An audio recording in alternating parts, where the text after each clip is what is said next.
welcome to MLG's Weekly Warfare. We got a team change rumor. Saints might be one of the best players in the game. If we add more things to a game, that's more things we have to focus on. The Type 95 hipfire being nerfed, that's a good thing. The way you had it was perfect. It should just be CTF and S&D.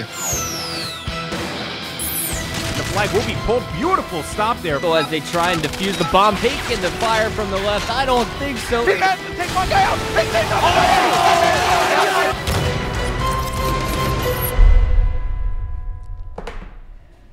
What's up, guys? Welcome back to MLG's Weekly Warfare. I'm Chris Puckett. And I'm Goldenboy FTW. And we're ready to party. Let's go, baby. That's right. It is Call of Duty night here at MLG, and if it's your first time viewing the show, here's how it goes down. First of all, we talk about current events. Tonight, we're going to be joined by some very, very special guests. Corey Dunn from the MLG Pro Circuit will be joining to talk about some team changes. We'll talk about everything that's been going on in the Call of Duty world since we were last on air in 2011. Yeah, it's been a year.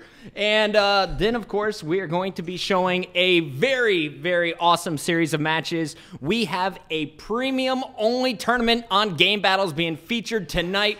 Silver, Gold MLG members will be facing off for over $1,500 in prize money. We are down to our final three teams. Final three.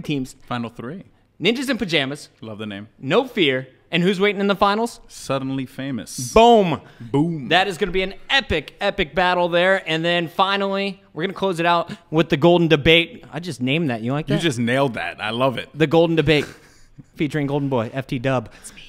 So what are we talking about tonight? Well, for one, we're actually going to be dropping some news. According to Wire.com, they had an interview with one of the publishers from Activision, and he mentioned that they are looking to actually drop some DLC at a faster rate. Unlike what they have done before with Black Ops and MW3, they're actually trying to put DLC quicker. So maybe a map here, a map there. It sounds pretty interesting, and I think a lot of people would dig it a lot, in my opinion. Yeah, you know, free stuff, not really. Expensive stuff, hopefully not. More stuff, good. We are looking forward to some new maps. Whatever content they come our way, I know we'll be downloading them here at the MLG office, testing that stuff out.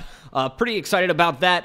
Let's move on here. Later in the show, we're going to have Ego from 360 Icons, RJ34, and our boy Hastro joining to talk about those team changes. That's the Golden Debate. But moving on, let's talk about some of our other stories here. Activision announced, of course, the DLC. But what's going on with European Call of Duty and sponsorships? Well, actually, a lot of big things that happened in the Deserto world or the European world, as ESFI reported recently that Fnatic will be dropping their support of their European Call of Duty team, which is actually pretty big, as one of the guys from Call of Duty XP Excellence was actually from the Fnatic MSI team. He played for that squad for a little while. But the good news for that squad, though, is that they're being picked up by Lowland Lions, is another team familiar with the MLG Pro Circuit. And part of the reason why the support has dropped is because a lot of the major tournaments have not been paying out their cash prizes to the winners, and that is not good business. We're not going to keep sending you to EGL if they're not going to pay you a check. Yeah, pretty much. Makes sense. So hopefully the European world can get their stuff together, pay their players on time, so we can have teams getting real sponsorships like we saw with Fnatic. And, you know, props to Lowland Lions, the Dutch squad, you know, hooking up some players. Hopefully they'll be sending some over to the Pro Circuit as Call of Duty. Hopefully we'll make it on to our tour. Let's move on here a little bit more. Big thing on the forums to talk about. Type 95. Is it banned? Well, technically, yes. On the Game Battles team ladder, it is banned. This is officially, I talked to our game tester, Killa Casey, head of game testing here at MLG. He said that while we have no MLG settings currently released for Modern Warfare 3, Game Battles is allowed to create their own variants. And in the current variant, which is most popularly, a lot of the community feelings are weighed in on those variants. So the Type 95 is banned currently on the team one, but for many of the tournaments, such as the paid tournament you're about to see a little bit later on, Type 95 is legal. So we're going to see some three-shot bursts tonight, aren't we? Yeah, more than likely. I mean, expect to see a lot of Type 95 action, especially considering that's a search and destroy tournament. It's a gun pretty popular with that game type. But don't be surprised that teams will resort to using assault rifles like the ACR only because of the fact that they don't want to get too used to the Type 95 in case it does in fact get banned.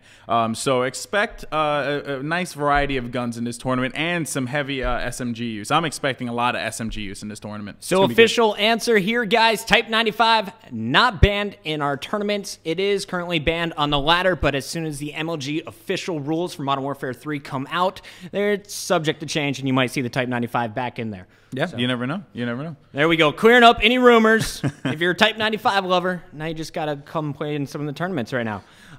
And I do think we should go to a quick commercial break. When we come back, we have to tease some of the game battle tournaments going on this and next week. And of course, Corey Dunn will be joining us to talk about the most recent team changes going down online.